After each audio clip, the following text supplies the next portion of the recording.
3 minutes. Missing Terry Benny. I'd like to call to order of the Ascension Parish Drainage Meeting for the November 7th.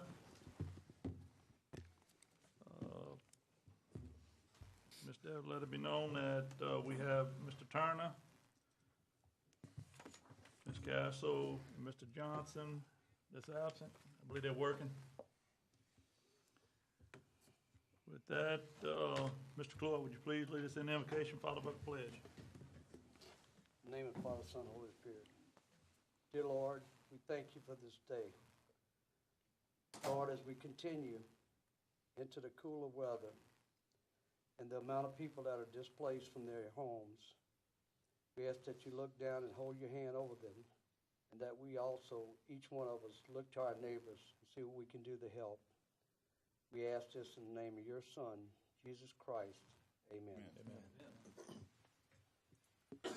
Pledge allegiance to the flag of the United States of America and to the republic for which it stands, one nation, under God, indivisible, with liberty and justice for all.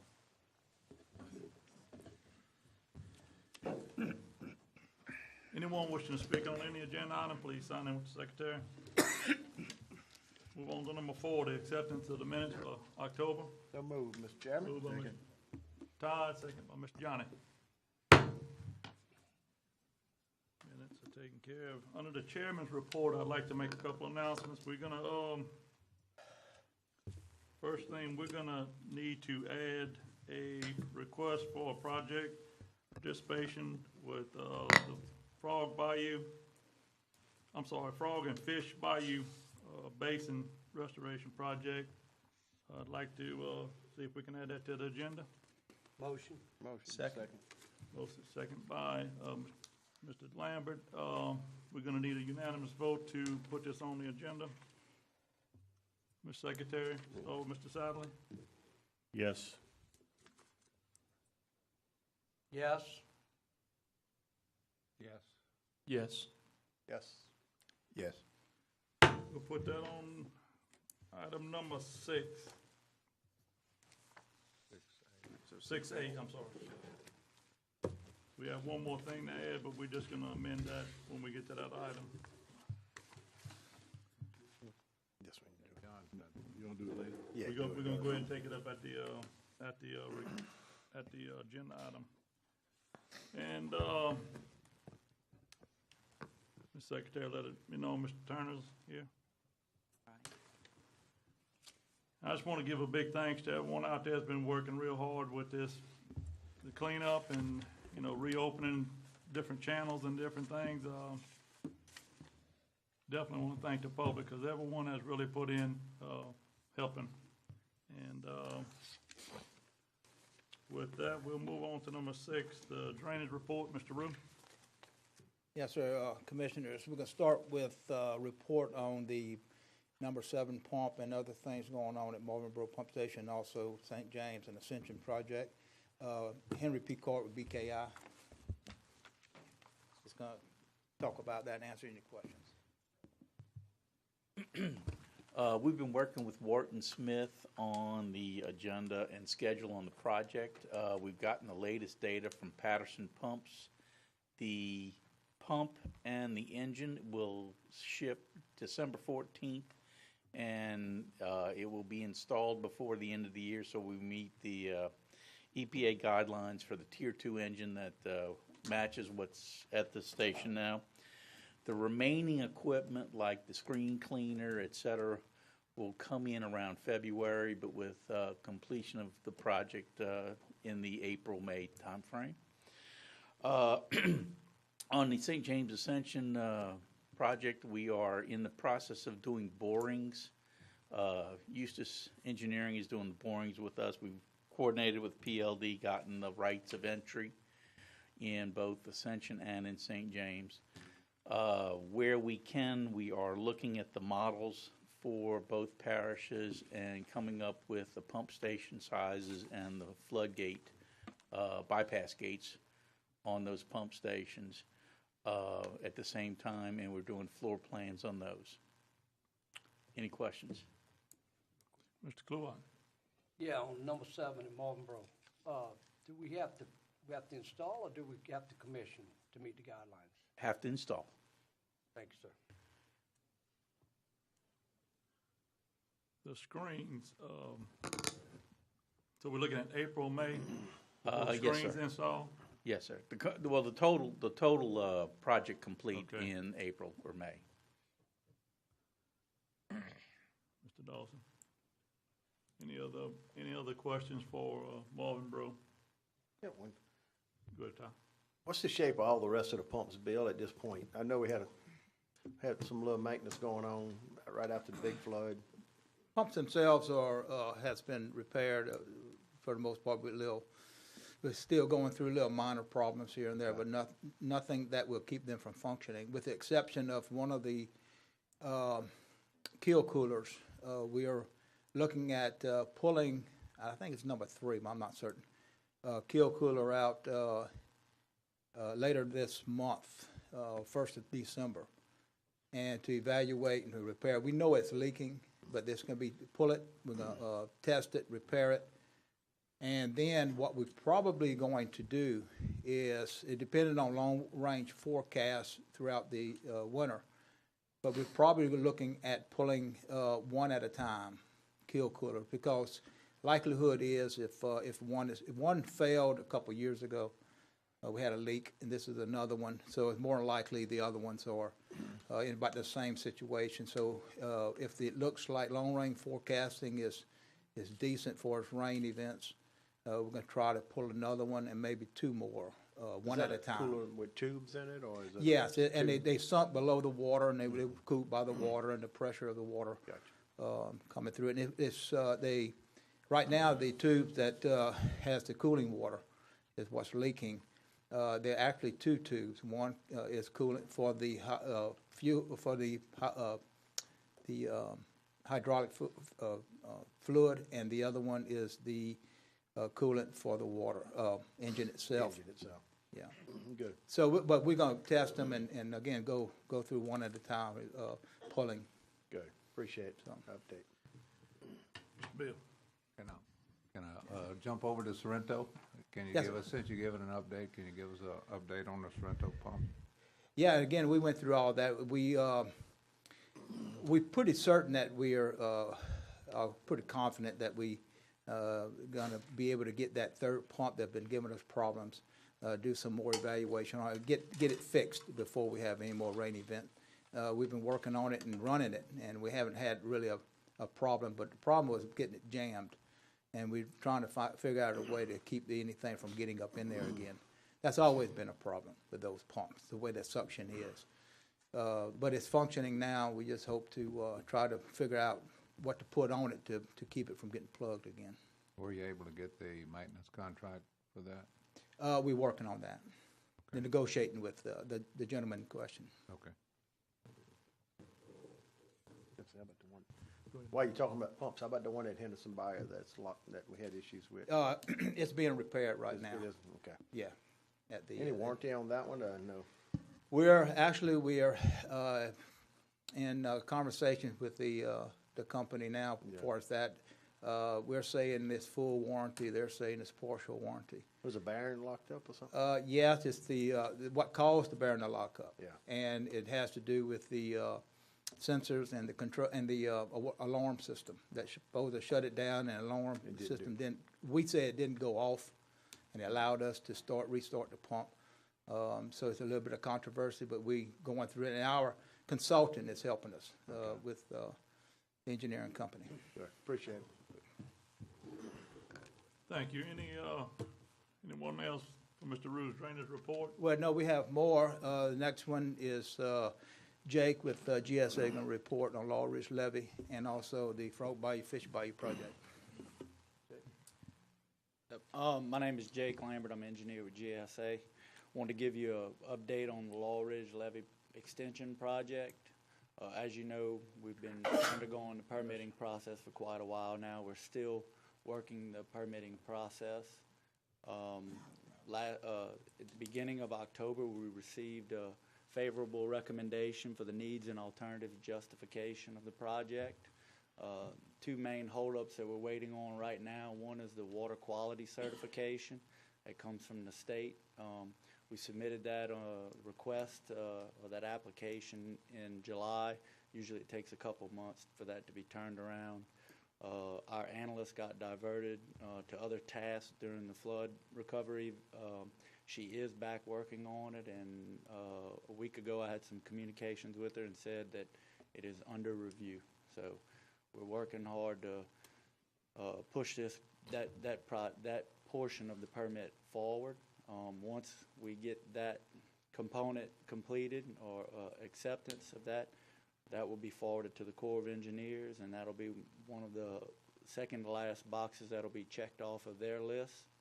In addition to that, we're working with the Corps to develop our wetland mitigation plan. We know that we've got some impacts of where the levee will be constructed, and we've gotten the Corps to verbally agree on the acreage that'll be required, and we're in the process of developing a plan to handle that mitigation. Most likely it'll be through wetland mitigation banks. In addition to that, we've got to develop a monitoring plan to evaluate and make sure that we don't have any impacts to the wetlands on the protected side of the levee. That'll be part of the ongoing operation and maintenance of the levee once it's constructed. And it'll be a condition of the permit as well. In addition to that, last month the Pontchartrain Levee District passed a resolution to authorize us to proceed once we get the approval from the Corps to proceed with the solicitation for proposals for the jurisdictional wetlands. So that'll be underway here, hopefully before long. In addition to that, we're finalizing the right-of-way maps for the proposed Laurel Ridge levee extension. Those maps will be used for negotiation of the purchase of the property that'll be required for this levee. Those agreements will be in place, and we're going to try to get a jump on the process by getting contracts in place contingent upon receiving the permit, so we don't lose a handful of months until we get the permit there. We're kind of trying to work ahead of the game. But those are the big issues that we're working on right now. We're hoping to have our permit in place by the end of the year. That's every indication we have is that should be achievable. Once we get the permits for the project, obviously we will then execute the purchase agreement of not only the jurisdictional wetlands like we discussed, also the project right of way, and then we'll begin the final design phase and getting this project moving towards construction. Mr. Luau. Thank you, Jake. And I just want to recognize Mr. Blaine Sheets, our newest member to the Pontchartrain Levee District. Glad to have you back on that board, sir. And working, Mr. Rue, working with Blaine and the PLD, GASA, that we're remind everybody that we're tasked through this, that we're underwritten on this project by the Pontchartrain Levee District, basically, if you want to use those terms, and that the final project costs. We're still looking with no changes. We feel like we're past any changes that we're going to propose, unless somebody just forces us to change something right now. Based on the estimates we have right now, the total project cost from start to finish, soup to nuts, around $24 million. That's where we've been for the last year or so. Once we started refining the alignment and the design, that's what it's looking like right now. That would be everything. Because right now we're working on a basic an agreement, and we'll need to finalize that at some point, where all the dollars are coming from and everything. Yes, sir. And I mean, early on there was talk of some third-party state monies and stuff like that. I think Bill CPRA or something. And I don't know where all that stands, but we're basically, I know we're poised on our end to go forward. Yeah, yeah, and Jake, you know something about this? A little bit.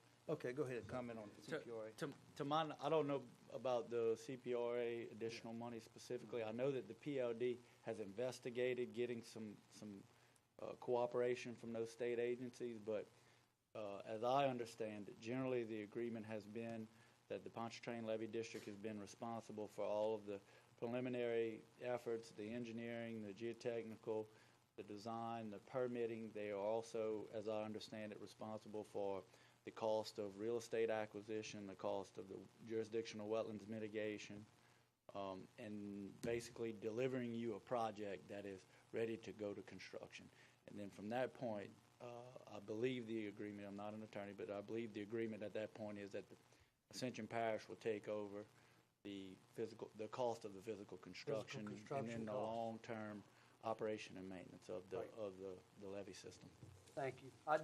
This project's been going on for years, so we just gotta kind of refresh everybody. We even have some new members in, since some of this has taken place. Thank you for the update. Yes, sir. Mr. Bill? Or Bill or Yes. Jake, what's the design flood condition that this is being designed for? The levee is being designed to the federal standards, which are base flood elevation, 100-year flood elevation, plus 3 foot of additional freeboard. That's a generally accepted federal standard. We are still investigating exactly how this most recent flood event would have affected what we had designed. We know that it would have really tested the elevation of the flood waters would have really tested this levee. One of the good things that we've done, though, is we've got additional, we've got the ability to increase the height of the levee, whether it be during the design phase potentially, or in the future with additional lifts. We're going to have enough right-of-way to do those things and be able to tie in to the proper elevations. We kind of are still in a state of flux. The jury's still out on some of the hydrology conditions that occurred during this flood event. Was it a 1,000-year event? Was it a 500-year event? A lot of talk about all that stuff. What we intend to do is, right now we're designing it to the federal standards. 3 feet above, would it be fair to say that's the 1983 level? 3 feet above that. Yeah, 3 Yes, feet sir. above the 1983 Yes, level. essentially. So let me ask you this, are you in the process of trying to model or mimic the recent event? Most recently, what we've been looking at is how high can we build it? Because on the upper end of the levee system, you're limited by the natural ground elevation that you're tying into. At the end of the project, it's proposed to terminate at the end of Wall Cemetery Road. And there is, if we extend the levee a little further up the road to tie in, we do have some additional elevation. Easily, probably could add an extra couple feet, speaking in general terms. And we're trying to nail all that down just to see, in the future, what could we raise it? Your levee's only as good as the high ground that you're going to ultimately tie it into. But we do have some room there to go a little higher than this most recent event, which everybody generally agrees was pretty significant. And what about, Bill, what about the work to 22, proposed work to what the right term is, but to open up on that 22, is that going to have an effect on this? Or? Well, we're hoping so. We're modeling that too, to see exactly what kind of conditions, if you get the exact same occurrence with that and without that, what would happen. And we're doing that through another farm, is modeling all those conditions. And we're actually going to come to the Drainage Board with this model. It's a 2D model, they call it. Okay. And present it to y'all, and you actually can see what the model says will happen or did happen during the flood event, the real-time occurrence. And then they're going to plug in conditions, say like opening this up, and see what the difference is. So we're going to be looking at everything, again, bring it to you. Now, one thing you really got to watch for. When you say we're building this to the federal standard 100-year, and you say, well, wait, this is a 500-year, so we're not protected. That's a lot of gray area right there, because houses that were built in this area of the lake that was built under the BFE now, 100-year, so-called 100-year BFE, 1 foot above, were all protected, were high and dry. Okay? So the deal is the present 100-year BFE in a lot of areas of the parish, especially that area, it's a lot of people thinking that that really is a 500-year BFE. It's not really a 100-year BFE. Because again, if this was a 500-year event and those houses was a foot and 2 feet above that elevation protected, you got to question if that is actually a 100-year BFE or a 500-year BFE. So, you know, you just consider that. What I'm saying is, you know, we're not actually, I don't think, in my consideration, I don't think the BFEs we have right now is a real-time 100-year BFE. I think it's much higher than that. So, So speaking of the BFEs, are we back on the? oh, yes. Okay. And right now, you finished? Any more questions for Jake? No, I'm sorry. Okay. While yeah, we on that, go Bill, ahead. while we on that, and the folks we have on the ground right now, are y'all gonna plug all of that in to what we're discussing here? Oh, yes. I think we're gonna get a better. We're gonna be looking at the Clear, overall yeah. deal. And in addition to everything, talking about Law Ridge levy, we going for an extension of our permit for the existing Law Ridge levy that we gained several years ago for the, I guess, the upgrade of that levy. We're going for an extension of that, which is fairly easy to do. And so it give us another 5 years or 3 years. And what we want to do is go in while the extension is being constructed, we're going to go in and do an upgrade of the old levee at the same time, so we meet the same conditions all the way around up to Highway 22. And to be honest with you, we had a lot of concern, and the Corps did too, about when you get to Highway 22, about you know, the existing levee past 22 all the way to a pump station.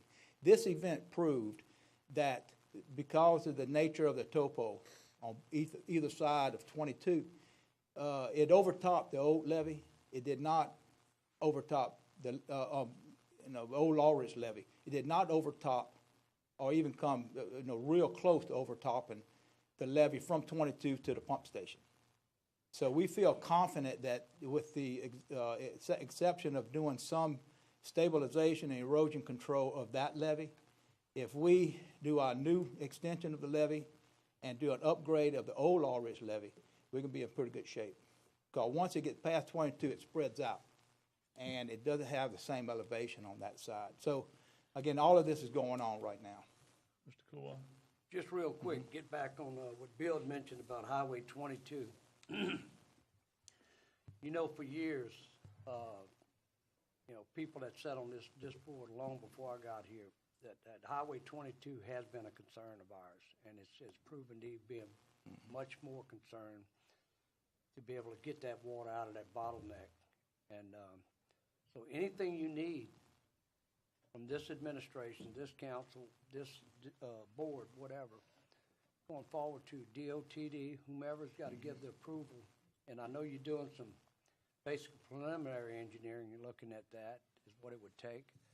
That anything you need from this group, please let us know. We feel serious about this Highway 22 issue. We feel like there could have been some relief for everybody outside the Law Ridge levee and the portion that we hadn't built yet, especially the lake people and all the way up to Port Vincent.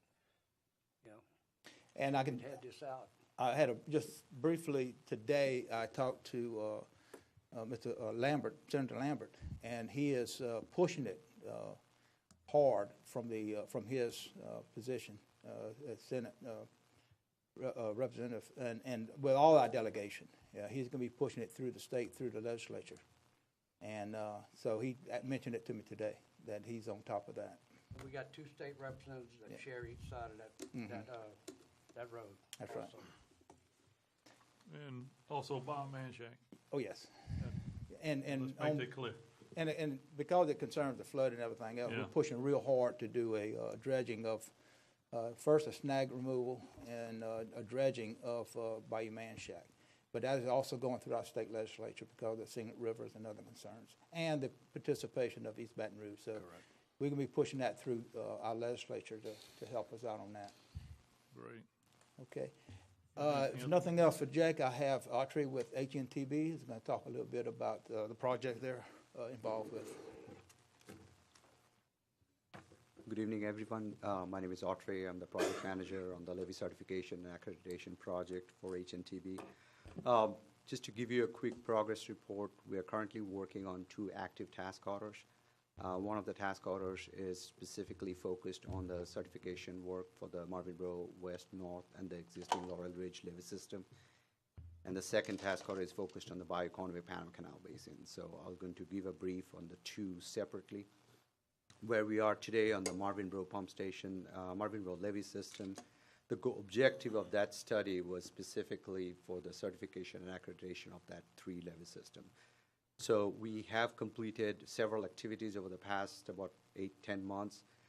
We have done a very extensive survey of both channels and levees, actually about 89 miles of that, for profiles, cross-sections, and whatever we need to feed into the model. We have also completed a fully compliant core-specific levee inspection, about 11.5 miles of that. Those are all prerequisites for the accreditation package, but also for the LAMP process. Where we have collected borings, and right now we're about 90% complete in terms of doing the preliminary geotechnical analysis to do the seepage, slope stability, and others on the existing levee system. So all of these have fed into the model that we are currently building. The exterior model of the interior of the Amite River is complete. We're 100% on that. We are about 90% done developing the interior model. This is the first 2D model of the HECRAS system. The grid system actually goes beyond almost to Maurepas, so there's scalability in that. It covers major portion of the Blind River. But our focus has been basically on the Marvinboro system, as we call it, taking into consideration pretty much every bayou that's flowing into the Marvinboro pump station. We have calibrated the model using the March 2016 event because we had very good rainfall data and hydrograph from that event. We did a validation of the model about a couple of weeks back where we used the August 2016 flood event to validate. And we kind of did a preview with Bill, and it reflected the real-time scenario of the flood and how the water kind of flowed over all of the levee systems and the gaps. Highway 22 actually proves the point. There was a lot of depth in water surface elevation between the north side of 22 and south of 22. So with that, we are hoping to have and present some results in probably first week of December. We're going to probably do a whole demonstration of the model at that point. Again, the objective is to showcase whether LAMP process that we are using makes any difference to the existing 2007 D farms in the parish. On the Bio-Conway Panama Canal system, again, we are on that side. The objective of that is essentially to study the Conway and the Bio-Conway Panama Canal, the channel itself under the existing conditions, and then do some evaluation of analysis of improvements along the channel corridor. So again, we have used existing parish survey as well as collected our own surveys. We are considering about 28 bridges, 7 culverts into it, and because of that granularity of the model and the objective of the study, we actually did a kind of combination of one-dimensional and two-dimensional model. The advantage of having those 2 separate models, they're hydraulically connected, so you can figure out what the water flows from the Marvinboro into the Bio-Conway, how the system is dynamically impacted. So that's nearing completion. About end of November, we should be able to give you all some rough idea of the existing condition, and I will use the term water surface elevation and not a BFE in the zone A that you're concerned with, not to mix it up with the FEMA AE zone. So should be able to give you some inundation depths as well. So on that, the base or the existing condition November end, and then whatever alternatives we want to do in terms of channel improvements, dredging, straightening up of the Conway near I-10 intersection, near the CN Bridge, we can run those as is. So that's where we stand. Any questions? Mr. Kluwer. Yeah, on the Laurel Ridge levee, what is the chances of federal certification on that project as it stands? As it stands? Yes. Well, certification, you're talking about accreditation probably, but certification from an engineering perspective, we did not do any, because CDM had already done a pretty extensive study of the geotechnical, consistent with the approach that we have taken of reusing relevant and peer-reviewed reports. We believe that the geotechnical from the data that we have right now, it's been signed off, but even if we can certify, we need to do more, collect more borings to do some more analysis, because the CDM report, we have asked for more of the data to figure out how the analysis was done, because it's done by a different professional engineer. We need to review that. But in summary, we cannot certify right now, but because CDM has to give us all the details, we'll peer review it. If it meets all the requirements of certification, we will. But in terms of accreditation, as it stands right now, it's probably not going to be accredited. But because we are following the LAMP process, the levy assessment and mapping procedure, we should see definitely some reduction in the special flood hazard area. It does provide protection. Yeah, because I mean, our goals from several years back in moving in this direction, and Mr. Rue, correct me if I'm wrong, we were trying to get some certifications, and if not, see a deadline of a true perspective of what we got to do to get it certified, based on the protection that we have in place and the future protection flood structures that we're building, trying to save the people of the parish some money on flood insurance, trying to get some value in the millions and hundreds of millions of dollars we're spending. And just from this recent flood event, there's been no true word out of Washington, but people are already getting new flood insurance bills that's 200 times more than what they paid last year. Okay, and I know that the LAMP system it's very complicated and long and drawn out, and they've been holding back on it for a while. But I just feel like something's going to move forward here, and I don't know that we're going to ever get. We're going to protect people as best we can, but are we going to get something that's going to actually truly say that we have a protective system similar to the city of New Orleans or somewhere else, Well, one of the things that we're doing, and we task HNTV to go a little bit further with this since the last event. They're looking also at a closure of this levee all the way to Henderson Bayou, because that was a major occurrence when it bypassed Henderson Bayou, got into the Henderson Bayou Basin, and then crossed over into the pumping system basin. So they are looking at, we're tasking them to go ahead, because they have the model put together, they go ahead and add this extension and then see what kind of benefits and see, if the feasibility of it too. The other thing, as far as the LAMP, is a fairly, we're fairly confident that through the LAMP process, we can get a special designation, within the protected side. Now, the problem though, which we discovered, which we're trying to work through, sometimes it's better to not have that special designation, because it leaves it open to insurance companies. It's not specified. I believe actually can explain a little bit better than me. So the change in terms of the levy assessment and mapping procedure is what we have figured out. Again, it's a typical cookie cutter approach. It might work in other part of the country, and Plaquemines Parish and all other parishes, Lafourche, that FEMA is actually using as a pilot. What used to be Zone A, where you're running into the BFE issue and the insurance rates, would now be classified as a Zone D. And technically, Zone D doesn't have a requirement for flood insurance from the federal government, but it's what they're calling an area of undefined risk. So from the insurance perspective, it means undefined risk. So the premiums can be dictated pretty much by the insurance company. So one of the challenges or concerns that we have as well is what would be that rate? I mean, the FEMA guidance basically says the local government can dictate or kind of set something rates, negotiate with the insurance companies, but there are examples where Zone D insurance rates could probably be higher than Zone A. So even though we're reducing AE in the protected side, we're extending a Zone D as it stands. So we might come to a decision point and bring it to you, says, where do you want to go from here? Well, we do know that the designation, we run under the designation. We got a federally underwritten, mandated program in the insurance, and it's all managed by FEMA. Correct. It may be underwritten by Lloyd's of London and others. Yep. And, you know, their participation, you know, may be dictated on risk. But I don't want to see the people of Ascension Parish at the chokehold of an independent insurance company in a damn federal program, you know, so.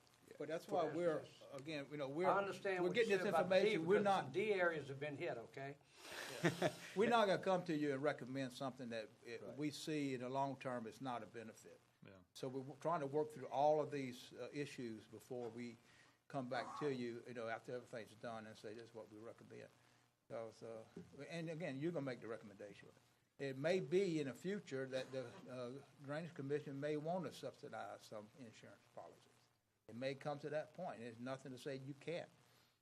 So this is something else that we're going to look at a later date of this whole program of helping out the residents if we have to. But again, we right at the beginning stage of some of that issue.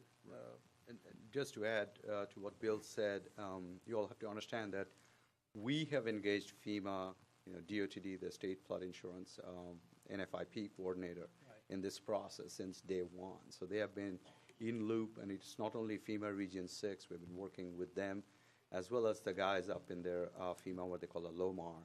So they have been very actively involved in our progress, and these are the things that they have brought us up. And we have requested formally to FEMA in terms of giving us some sample rates for Zone Ds, if they have any, if they've seen in other parts of the country, not that they would be applicable here given the risk is higher, but at least to give you all a ballpark of what it might look like. We have not been able to. We haven't got it yet. And I'm gonna stop right now, but I just don't want to reach the same point we did and have to end up being reactionary. Correct. Like we did in 2013, 2014, the Bigger Water Act, okay? We had to go up and beat somebody up and fight for rights. I do believe that legislation was passed and went over without sampling the area that was going to be affected and just picking sample households. I'd appreciate that when y'all get to a point that it's even a conversation, that you come by and you're going to pick one down below Sorrento, you're going to one below Santamon, one back of Galvez, whatever, you know, Geismar, and that we see the total effect to a resident. Land value versus insurance versus resale versus the stipulations that has to go with that piece of land for forever. Right. Thank you. Thank you. Thank you, sir. Yep. Anyone? Go ahead, Mr. Bill. Let me ask first on the Marvin Brook. The boundaries of that, the levees, that model? The model itself, when you talk about a 2D model, and I don't want to get too technical, we basically overlay a mesh over that area. So extent of that mesh is about 400 square miles. But when you're doing our analysis, it extends actually beyond to Amite River and crosses that on the east side, goes southeast almost to Marpa. On the southern end, it goes almost to Mississippi River. On the west, almost to on the boundaries of Biomanchac.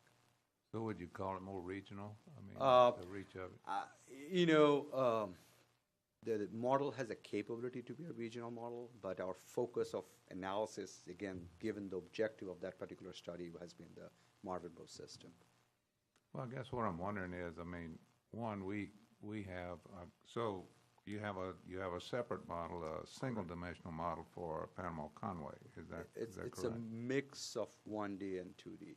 The reason, just briefly, if I may digress, 2D models have a little less capability of modeling culverts and bridges, and this is nationally accepted. That's a weakness. Because we had so many bridges and culverts along by Conway and Panama Canal, we had to capture that, given the objective of the study was to figure out how the channelization works and how the water is flowing. So we had to do a mishmash of what they call a 1D, 2D mishmash. Okay. I mean, where I'm going with this is, you know, obviously we had a regional flood event. Correct.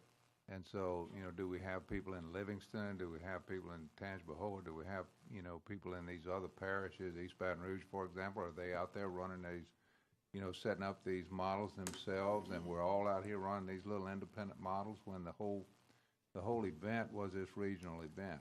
And, has there been any conversation with neighboring parishes or some regional authority, Amite River, for example, the Amite River Basin Authority, about, can we look at this more together than separately? Jake, we were at the Amite River Basin Commission workshop, where they actually put together a pretty comprehensive, almost a day-long workshop about, they brought in people from the feds, they brought in USGS, NOAA, everybody else, trying to, with the same objective, to figure out what's happening all over the area. There is no single model. I don't know exactly what's going on in Livingston or the adjacent parishes, but I can tell you, thanks to your leadership and support, Ascension is way ahead. And the way we are doing it and the way we are running our hydrologic model as well as the hydraulic model is to take into consideration water that's coming downstream, from upstream down towards you. That's getting affected. Now, the FEMA model that's out there for the watershed, as they're calling it, stops at the Ascension boundary.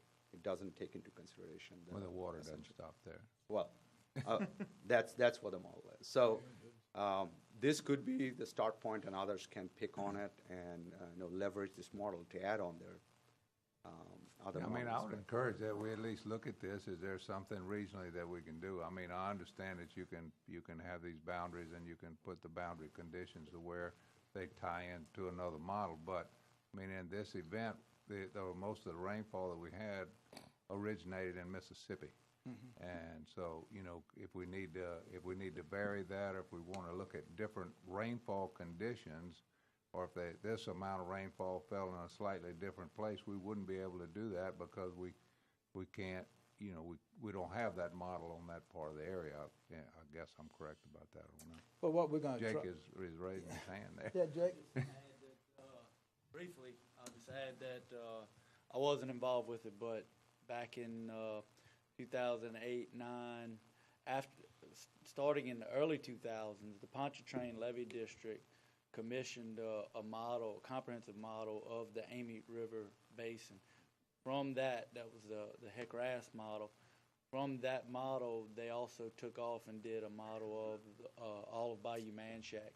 And there have been a lot of improvements that have been investigated, considered, proposed, maybe some constructed throughout the entire basin that are based on the results of those models. So the data is out there. It does involve often taking bits and pieces depending on what type of feature you want to investigate. But there's data and tools out there that's already a considerable amount of public money has been spent on, whether it be this parish, neighboring parishes, or more regional authorities such as the Levee District and the Amite River Basin Commission. Also, I know that several state agencies, DNR, have started to investigate, how to look at this thing as a regional approach. And my recommendation is we need to work with our state delegation. Those guys appear to be a little, maybe the more appropriate entities to work with our neighboring legislators and neighboring parishes to pull some of this together, because no matter what we do, we've got to consider the effects of what we're doing here on Livingston and further on up the basin, Baton Rouge, and so on. So it's going to require some cooperation and some big picture thinking, not just projects like Co-Meet, but they're talking about Darlington and all these different projects that potentially could, maybe not in and of themselves have eliminated this flood, but in a comprehensive manner, each of them could have contributed to reducing the risk that we sustain. But anyway, there are tools out there. Sorry. Well, I guess I didn't mean to vary way off on that, but I would think it'd be advantageous for us to look at this all the way from this Comeat Basin in Mississippi all the way through to Pontchartrain. That's the water we're dealing with. Well, what we probably going to do is once we finish our project in our model and we're satisfied with it, then we'll start talking to other parishes and entities and saying, look, this is what we got. Y'all want to look at it? What do you have? Tie into it. And we completely okay with offering what we have to them, and with a quid pro quo, you give us what you have, you know, and see if we can work something out. And Amite River Basin Commission may take it upon themselves to bring everything together. That would be the right Yeah, I'd like entity, to see that. you know. But, no, we're gonna talk, once we get our model, our stuff done, then we'll go talk to them and show them what we have. Okay, still got one more question and more parochial, is, the BFEs in the undetermined area and, you know, around where I live, you know. Correct. So tell me about, you know, I heard you talked about that a little bit, but, tell me when you're gonna have that completed. The existing scenic conditions run, and again, I'm kind of trying to differentiate between the BFE and then water surface elevation. It's the same thing, just terminology was different. Just because you're more interested in Zone A, where we don't use BFEs, but end of November. End of November, okay. That's our perfect. target for the existing conditions, yes. Okay, so, are we still on the pathway to bring this to council and get those approved and have those established as the BFEs? Is that correct? Well, what we're gonna bring our findings to you, and then we'll talk and make a decision on what you wanna do. You know, again, the only thing we're putting everything out there, and, Well, let me ask this, you'll have the data and you'll have the model and the engineering stamps, whatever is necessary to present BFEs to us that we could establish if we wanted to. Is that correct? we'll have elevations that equate to certain rain events. And then we'll talk about it at that time and break it out. And we'll present it as a draft, just so you'll have an opportunity to make some comments on it. And then if we have to do something different, we'll have to go ahead and take care of that. Okay, thank you. All right, thank you. Thank you.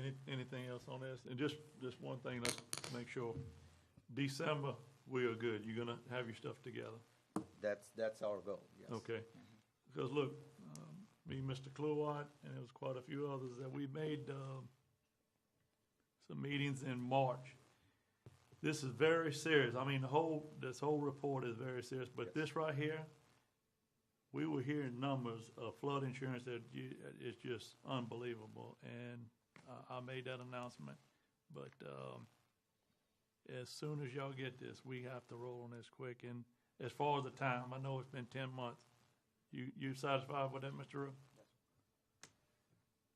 So please, we have to have something here in December. That's all I'm gonna leave you with. Thank you. All right. Anything else, Mr. Rue, on your report? Not unless I can answer some questions or concerns. We can go to the next item. Not, we'll move on to agenda item number 6A. This is the request for the project participation fish and frog and fish bayou bluff swamp basin preservation project. Mr. Root? Yes, sir. I need authorization to send this to the PLD, and basically what it is a little description of the project down there and asking for their participation to be passed by their board, and the extent of which. Moved by Mr. Randy, second by Mr. Johnny. Discussion. I have a question. Mr. Aaron? We kind of touched on this before with Bayou Manchac, but this is going to increase the flow into Bayou Manchac. Would that be correct? Yes, well, it would increase it from what the old locks did, Okay. yes. That's why I just want to make sure. Is this going to have an effect on people at Camp Drive, people along Bayou Manchac? Any detrimental effect, or is it? I can surely say that based on this last event, no. Okay. Because it will not be releasing any more water under those conditions that was released during this flood, and we saw no effects downstream. So, but we are seeing where there are some obstructions downstream in Bayou Manchac. So we also going to use the model that we're doing and the help of GSA and PLD to help us actually go in and do some dredging and some upgrade of that channel, for snagging, clearing, and some dredging to make it more efficient, which will just help out the conditions and not hurt the conditions downstream. Okay. I think Jake wanted to add something. Briefly, this first step is to go and find out and figure out exactly what it's going to do. In our initial efforts, going back a year or so ago, we had made some recommendations for improving the structures at both Alligator Bayou and Frog Bayou, which the parish took some of that advisement and actually began some of the permitting process, as well as did Iberville Parish. What this effort is to do is to go and look if we were to maybe move that structure over several hundred yards to the old Fish Bayou cut. It's more of a natural condition, more of a natural channel. What would be the effect? So the information that we're gonna determine in our modeling will be able to answer that question specifically, what the impacts will be, what the duration of the flooding will be. We know that it won't have a significant, what we're proposing will not reduce the flood stages, but the goal for this particular effort is to reduce the flooding duration for the folks that live, that are affected by the bluff swamp. Yes. So the answer that we will come back to you with is what those impacts will be. Okay, great. And I mean, I think it definitely needs to be done. I think it's a good idea. I'm just, I don't want to push too much water in one area, but we already talked about the dredging. It's also going to keep pushing forward with both things. It's fantastic. And I know we recognize Mr. Sheets. We appreciate everything that you're doing with the PLD, and then if you look over and you see anything, please get with Bill. We have a motion and a second. Mr. Sheets, you want to speak on this agenda? Are you all right? All right. Okay, good deal. Motion and a second on it? So fast. Move on to agenda item number 7, approval for task order number 1. Mr. Root. Yes, sir. Y'all approved H. Davis Code to get the contract for the weir, and now this is to move forward with task order number 1 to the contract Ascension Drainage District and H. Davis Code for New River Canal Flood Control Project. So move, Mr. Chairman. Second. Moved by Mr. Lambert, second by Mr. Johnny. Any discussion? I think the numbers are all in the proposal and everything. I think it's in the 40-some-odd thousand range. So. Johnny been waiting on this a while, so he's good. Motion passed. We'll move on to number 8, authorization to enter into a cooperative endeavor agreement, cost-sharing agreement between East Ascension Drainage District number 1 with Mr. Lenny and Kathy Smith for the construction of a bulkhead according to the East Ascension Drainage.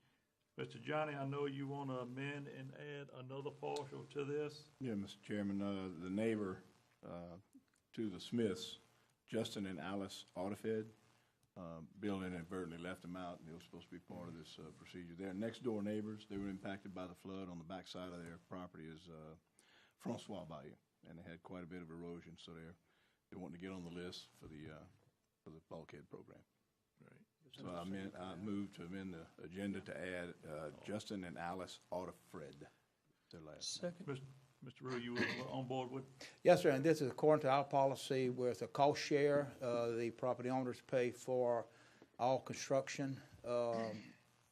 Contractor, they hire the contractor to come in and they accept all the responsibility and future upkeep. We pay for the materials. Motion made by Mr. Johnny. Second. Second by Mr. Dan. Well, Mr. First, we need to have a vote on amending the agenda. It has to be unanimous. Yes. So we need to go ahead and do a roll call on that. Ms. Debbie? Mr. Turner, Yes. Satterley, Yes. Mr. Cluett, Yes. Dawson, Yes. Lawler, Yes. Lambert, Yes. Yes. So moved. We'll move on to number 9, acquisition project. What do we need to? Do we need to go ahead and have Mr. Chairman. You have to go through go the ahead and have a motion on 8? motion itself. Motion to accept the other partials. And then motion to approve the. As amended. With the modification. Mr. Bill, you Approve the motion as amended. Yeah.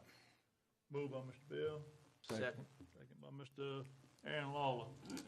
Any discussion on that? Not? Motion passed. Bulkhead away.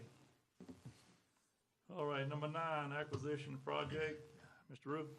HMGP 1792-005-0001 acquisition project.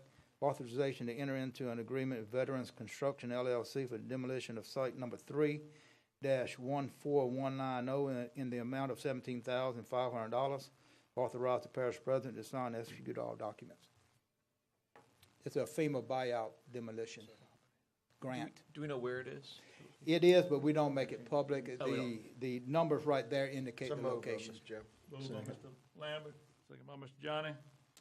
Discussion, not, motion passed. I do have a question, though, about that. Go ahead, Mr. Aaron. procedure. Just real quick, because I know some areas that were FEMA buyouts. What is the procedure for them to tear down the structure for FEMA? They get on a list, and it goes through a qualification process, and FEMA's in pretty much control, and they choose, and they negotiate. Okay. Only thing, the money passes through us. Okay.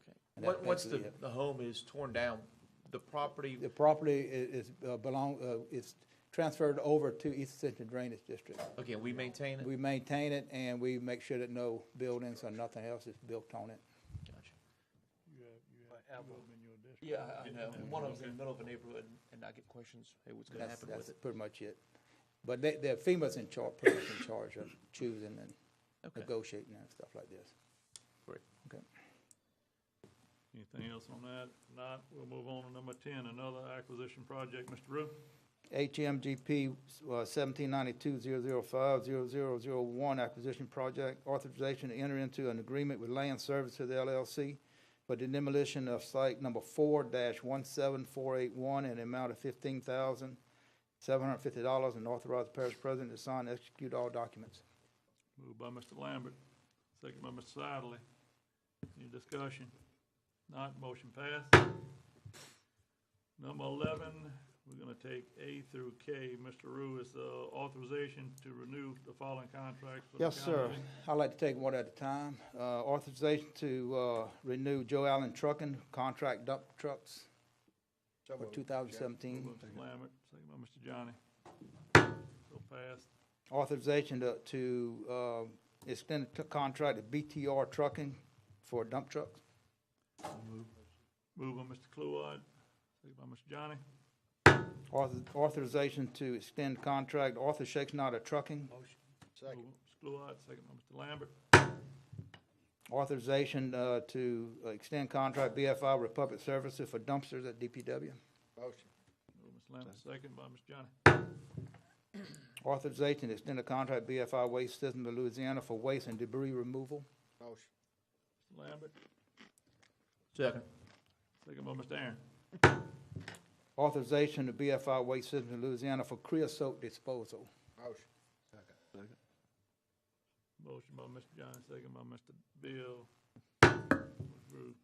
Authorization to extend the contract for Lamadola Construction for timber bridge and bulkhead construction. Motion. Lambert, second by Mr. Johnny.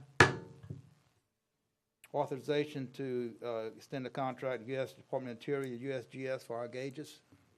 Moved by Mr. Dawson, second by Mr. Johnny. Oh, while we're on that one, Bill, they are repairing these gauges? Okay. Yes. And actually, we're gonna add another gauge for us, the water evaluation of flow at Marvinboro Pump Station. We're gonna add a gauge down there to Good. determine the discharge behind the pump station, so we know exactly what's coming, going out. Good. Okay. Authorization to send a contract to Bugman Motion. Pest Control. Mr. Lawler, second by Mr. Johnny.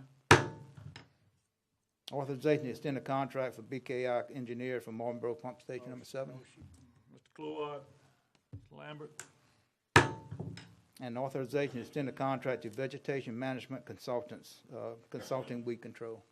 Mr. Dawson, Mr. Johnny Kay. Any discussion on any one of the contracts for the calendar year?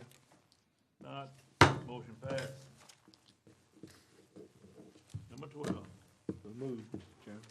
Moved by Second. Mr. Johnny, second by Mr. Aaron. We adjourn.